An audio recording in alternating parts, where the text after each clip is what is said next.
This looks like a nice middle-class neighborhood. I'm driving through the neighborhood looking for the infamous blue house with the black eagle. You know, the house Phyllis saw 2 streets away from the house where she was raped. I'm curious to see what the house looks like today, more than 30 years after Phyllis filed it away in that photographic memory of hers. Oh my God, is that it? It's been what, 39 years since Phyllis put Samuel Herring behind bars, and yet, driving through this neighborhood, it all seems like it went down yesterday. That evil still lingers here. I know that sounds ridiculous, but it feels that way. It's partly why Phyllis's daughter Diane makes it a point to protect herself and her family, and to stay away from this part of Akron. I had to go over there for my concealed carry, and going over there, David had to drive me because I wouldn't go over there. Just the street sign sends shivers up my spine. It really does. I'm just like, let's get into the building, let's do our business and get out of this neighborhood. I asked Phyllis about that house. Of course I did. And she talked about it in a way I did not expect. She told me a woman approached her right after Herring was convicted on all counts. She was surrounded by reporters, photographers, court watchers, everyone, when suddenly a woman approached and pointed to someone who desperately wanted to talk with her. Here's Phyllis. Somebody came up to me and said, Phyllis, there's a young woman here who would like to talk to you for a minute. And I think she was the one that told me that her grandmother and grandfather used to own that blue house. And her grandmother was raped and murdered, but they thought Herring had done it. But there was no evidence. She said, we all felt he had done it, but there was no evidence pointing to him. If you didn't catch that, a young woman told Phyllis her grandmother was raped and murdered in that blue house with the black eagle, and she suspected Herring was the man who had done it. There's no proof of that, but wow.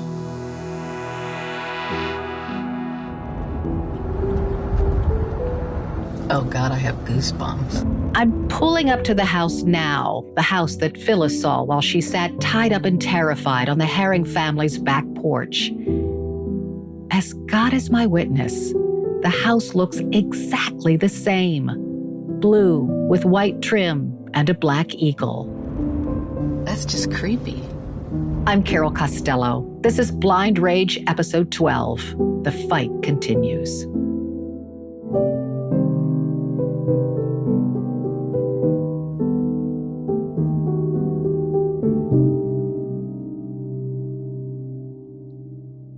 After the trial, Phyllis learned to live again. She was blind, but determined. She became an awesome cook, gardened again, and learned just enough Braille to get by. There were challenges, too. As she told the Akron Beacon-Journal, she couldn't drive a car or even walk across the street because she said, quote, "You know how people drive." A door left half open or a footstool not returned to its proper place led to bumps and bruises. But she would not be defeated. Here's Drew, Phyllis's granddaughter. She had a cane, yeah, but she didn't use it. She relied on memory. Like, you could be driving and she'd be like, well, you just missed the turn. And you're like, excuse me? That photographic memory. She was so independent and she was just like, I'm going to do this myself. I'm not going to rely on anybody because, I mean, obviously you have to rely on somebody to drive, whatever, but everything that she could do, she was like, I'm going to do myself, I think. Dolores, the former sheriff's deputy who sat with Phyllis in her hospital room all those years ago and watched Dallas with Phyllis, became her best friend. The remarkable thing, I would go and I didn't think of her as being blind. I forget that she was blind. We'd be walking somewhere and I would get ahead of her and forget, she would have my arm. That's how she was. You would forget she was blind. Phyllis learned to swim and play the guitar. She traveled to Hawaii and learned, as she put it, to appreciate her other senses. I've been to hell and now I'm back, she said. What gives you that strength of, I'll tell you, Carol, there are an awful lot of people out there that have gone through things that I don't know if I would have had the strength to do what they did. I have always admired people that have overcome obstacles. There were still so many obstacles for Phyllis to overcome. She worked with counselors to cope with her kidnapping and rape. And the fact her convicted rapist would not leave her alone. Samuel Herring, now behind bars, sent Phyllis letters, ugly letters. Here's Diane. He was writing letters to my mom saying that, he had the wrong guy and she's all wrong. Then the letters kind of turned to a more nasty nature, saying that she was going to burn in hell because, she got him in prison and he's innocent and blah, blah, blah, blah, blah. And I finally told her, I said, you know what? Don't even open them. Just throw them in the trash. Through it all, Phyllis found a new purpose in life. She became a political activist. Number 1 on her agenda, reform the parole board. She filed a pioneering $10 million lawsuit against the individual members of the Ohio Parole Board for granting Herring an early release against the advice of prosecutors. Number 2 on Phyllis's agenda, fighting for legislation to aid the blind and to press for laws to keep violent offenders behind bars. She testified before state legislators and before Congress. And number 3, Phyllis became a public speaker who told her story in every kind of forum. And those talks were inspirational in important ways. Here's Dolores. Did she tell you at any point that any women came up to her and said, thank you, I was raped? Can you just describe that for us? It was a black girl, and she said she was a victim of Herring, and she's never talked to anybody before about it. And she talked to Phyllis, and she gave her a big hug and cried, I kind of stayed back away from it. That was their moment. And, but she... So can you just re-describe that for us? What did Phyllis say the girl told her? Sam Herring had raped her, and she never told anybody about it before. Phyllis was the first person she talked to. How did Phyllis react to that? It was typical Phyllis. She gave her a hug, she talked to her and, tried to give her encouragement and stuff, and that was it. I've always wondered if that young woman had been Herring's girlfriend, the one who tried to escape him by attempting suicide. She was being recognized as a leader. People saw that name, Phyllis Cottle, whether it was in the Blind Center, or victims assistance or whatever she was doing, or just her recovery in and of itself was inspiring to people. Larry Volleman was one of the lawyers who represented Phyllis in her case against the Ohio Parole Board, a case they would eventually settle. Larry told me something astonishing about Phyllis, though. Something that left me speechless. One time we were talking, I said, Phil, if you could go back to March 1984, your sight is restored. You're well, physically. You got it all back together as it was back then. Would you go back there if that kind of miracle could happen? And she says, no, Larry.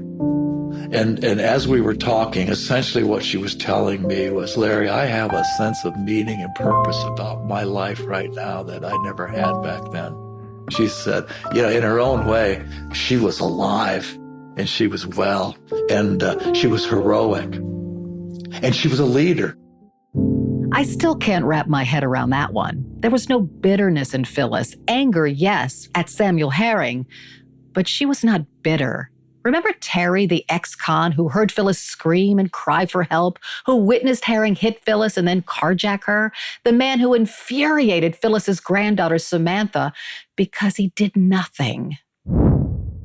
If I see a woman yelling for help, being pushed and abused by a man, I'm going to step in and be like, back off, try to get her out of the situation. Terry had not intervened because he thought it was just somebody beating up on his old lady. Weeks later, Terry had a change of heart. His wife convinced him to go to the police after she saw the crime reported on the news. Terry later testified for the prosecution. He was the only witness who saw a man who resembled Herring push a woman into a Buick on West Exchange Street, where the crime originated. If I were Phyllis, I would hate Terry. I would carry a what if with me for the rest of my life. What if Terry had intervened? What if he could have saved me? I have to ask you about that. Terry Fuchs saw it, heard her scream for help, and didn't call the police. He testified, right, and helped identify Samuel Herring. Mm-hmm. But in that moment, he thought it was a domestic, and he walked by and didn't think about it again. Mm-hmm. Yeah, because they didn't want, and no one really wants to get in the middle of a domestic quarrel, you know. But I will say, and she said this too, she also defended them and was like, you So don't she had know. no bitterness toward... No, none towards the people that didn't call. None. I mean, she doesn't even have bitterness towards him. She wanted him to stay in prison, but it wasn't because she was bitter. It was because she never got to see again. And she feared for the rest of her family. I mean, there was no bitterness, towards those people. I don't think at so all. either. You know, it was, she just made peace with it. More when we return. Join James Woolner on a journey through a gripping true crime tale. James is a talented storyteller. He has a way of exploring cases with compassion. His stories are deeply researched. James does the hard work. He talks to victims' family members, law enforcement, and even the perpetrator's family. He helps us understand that crime touches us in different ways, painful ways, but ways that are important for us to understand. I think you could describe Dakota Spotlight as an expert blend of storytelling, investigative journalism, and thorough research. But where to start? Well, I would start with season 9, The Mandan Murders. James takes us on a roller coaster ride of emotion. Set in Mandan, North Dakota, this 9-part series offers listeners a profound journey into the depths of the human experience amidst tragedy. James even talks with the family of the convicted killer, Chad Isaac. Trust me, this story will touch you. Give Dakota Spotlight a listen.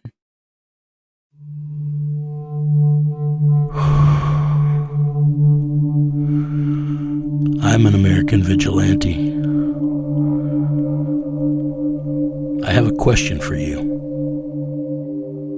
What would you do if someone you cared about was abducted, taken from you? Would you call me? Would you care about how I got them back? Download American Vigilante now.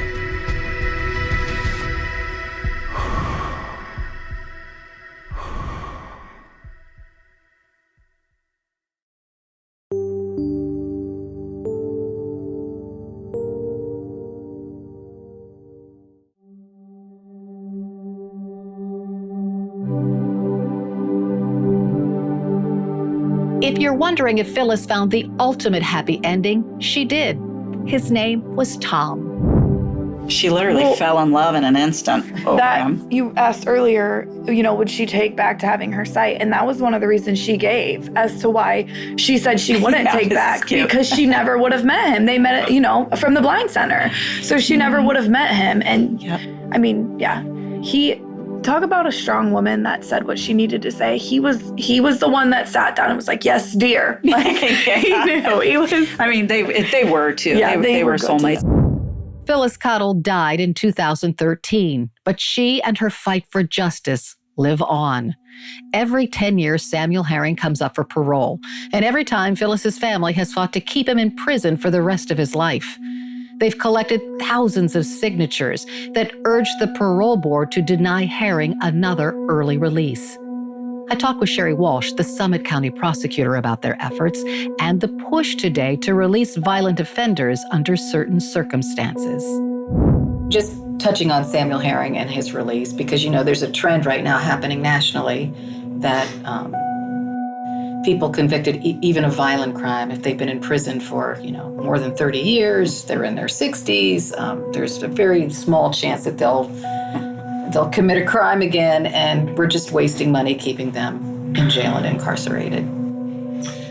Well, we have prosecuted individuals on sexual assault cases in their 70s and into their 80s. So unfortunately, when it comes to someone like Samuel Herring, as violent of a sex offender as that man is, I would never have any belief at all that he wouldn't do it again if he got out. And I'm hopeful that the parole board will always see it that way and that he'll die in prison, because he is way high on the list of what I would deem a dangerous offender. It is a sentiment Phyllis's granddaughter Samantha shares passionately. You said you promised your grandmother that you would do this. Can you tell me about that? I told her, I said, I know it's your wish, and when your time comes, I will be there to fight your fight. I'm going to make sure your wish stays alive. No matter what, I'm going to be this guy's worst nightmare. I'm going to be there, and I'm going to fight no matter what I got to do. I'm going to keep her wish alive. And I'm going to honor that wish. Samuel J. Herring has never admitted guilt. He is still fighting to get out of prison, and there is a chance he might. I can't tell you about that right now, not quite yet, but when I can, I will. I'm going to take some time to figure things out, so as they say, stay tuned. If there is a new development, we'll drop a new episode. In the meantime, I'll work on bonus episodes for you. There is so much more to tell. A personal note. At times, this podcast was painful for me to write. Phyllis's story is intense and deeply personal. It brings back memories from my own past I'd rather forget. Still, I think the 22-year-old me would be grateful. That hurt, confused, yet ambitious young woman who steamrolled her way over trauma instead of dealing with it would say, "It's about time." Yeah, it's about time. As Phyllis told me, it's about time to be happy, because you can't sit in a corner and cry for the rest of your life.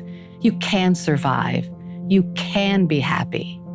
So maybe I should say, thank you, Phyllis Cottle. You are one badass woman.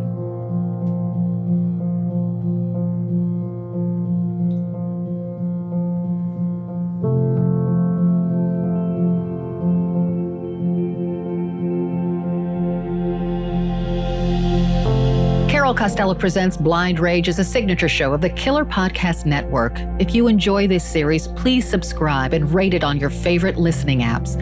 And discover more great true crime and paranormal programming at killerpodcast.com. And if you want to discover more about this case, follow me on Instagram at Carol Costello. You'll find pictures of Phyllis, newspaper reports, crime scene photos, and more. Blind Rage is a co-production of Evergreen Podcasts and Carol Costello. This episode was produced by Chris Aiola and me, Carol Costello. Additional thanks to audio engineer Sean Rule-Hoffman, contributor Nijah Golliday, production director Brigid Coyne, and executive producer Gerardo Orlando. Original music is composed by Timothy Law Snyder. Our voice of the court is Douglas F. Bailey II. All of the information in this podcast came from my memories of the event. Phyllis Cottle, her family members and friends, former law enforcement, prosecutors, former and current journalists, police reports, and court documents. I've tried to tell this story factually to the best of my ability, but sometimes memory fails. It's been a long time, but my goal is simple. Phyllis was an amazing woman, and her story of courage should be shared.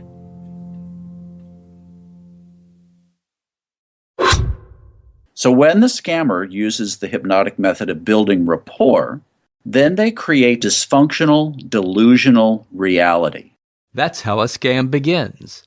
Convincing the mark that it makes perfect sense to hand over their money to a con artist. The Scams and Cons podcast tells you how scams are run. You'll hear how people are convinced to buy fake art, buy machines that print money, or steal your house.